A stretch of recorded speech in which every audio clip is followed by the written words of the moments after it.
na wakati mwingine dhamiri zimekufa, na wakati mwingine tukiangalia tunaona tunaishi kama Mungu hayupo hata kama tumebatizwa.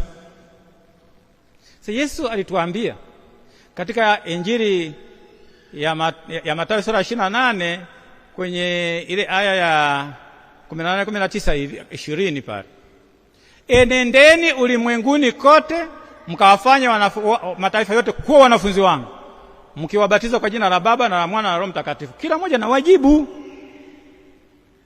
kila mmoja anawajibika kumtangaza Kristo. Ndio maana wakati mwingine tunaanza kusema sasa mpaka wako ni huu.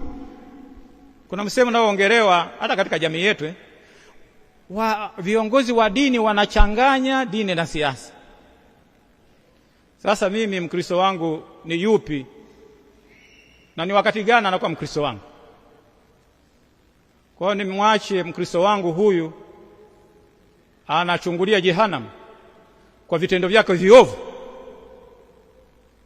nisimkemee, nisimwambie tenda haki, nisimwambie kwenye siasa yako hiyo unayoifanya unaongea uongo tu, umtangazi Kristo ili nimuokoe? Wakati gani huyu ni muumini wangu na wakati gani huyu sio muumini wangu?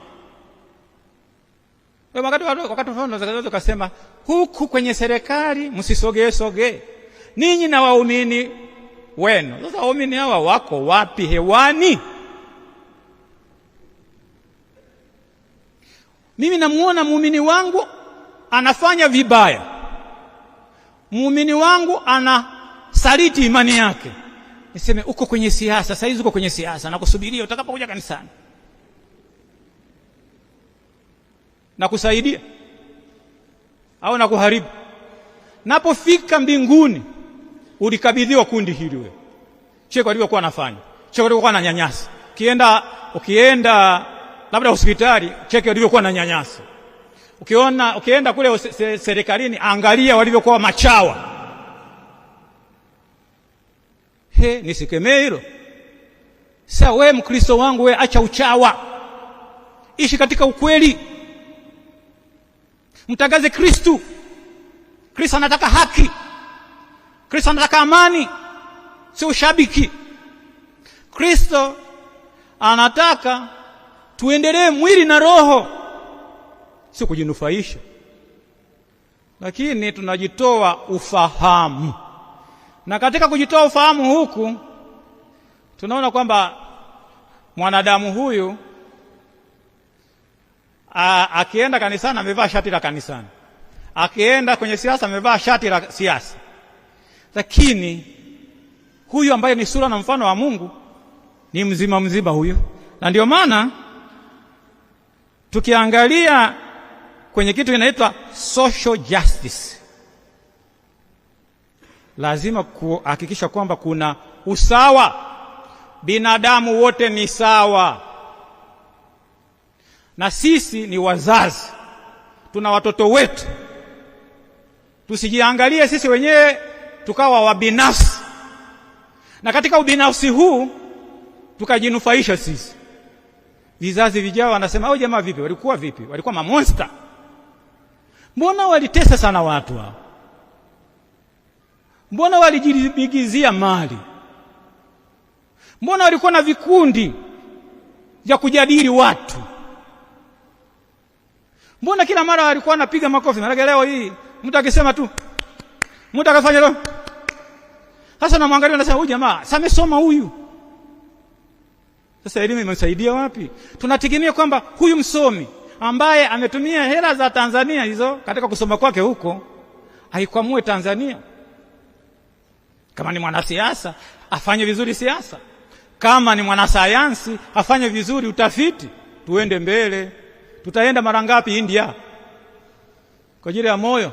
Sasa siasa inaingia kila sehemu, inaingia hospitalini, inaingia kokote kule. Hata mihimili yenyewe sasa siku hizi huwezi kaelewa ni upi muhimili ambao umesimama. Kienda bungeni, ukweli ni kwamba watu hawana tena kitu kinaitwa interest ya kusikiliza. Sasa kama mnasifu tu, anayesifiwa si Mungu. Sasa ukimweka mwanadamu ni Mungu, kosa kubwa sana. Na ndio maana tunao wajibu kama viongozi wa dini kufufua dhamiri za waumini wetu. Unaweza kushangaa muumini anamsaliti kiongozi wake wa dini kama Yuda. Hana hata aibu ameshika mienge na yeye anaenda huko. Tayari anaenda kumbusu. Tunaweza tukaingia hivi na sisi. Dhamiri zetu za kufa. Lakini yana mwisho haya. Yana mwisho haya. Angalia yaliyompata Yuda. Alijinyonga. Na sisi tunataka tujinyonge. Kwa sababu ya kusema nani kuwa mchawa. Kuna wakati fulani nilielezea nasema jamani, zamani tulikuwa tunaogopa sana chawa. Tena ukionekana wewe una chawa unakimbiwa, si ukaniambukiza. Lakini saa hizi ukiwa na chawa wewe ndio wewe. Minyama inakunyonya mpaka unakiona cha moto. Wewe ni mzuri katika dunia hii, kumbe huna lolote. Kumbe huna lolote kwa sababu hii michawa inanyonya tu uchafu wako. Hakuna uzuri wowote hapo. Ndio maana tunasema ukweli unaleta maendeleo. Ukweli unaleta maendeleo.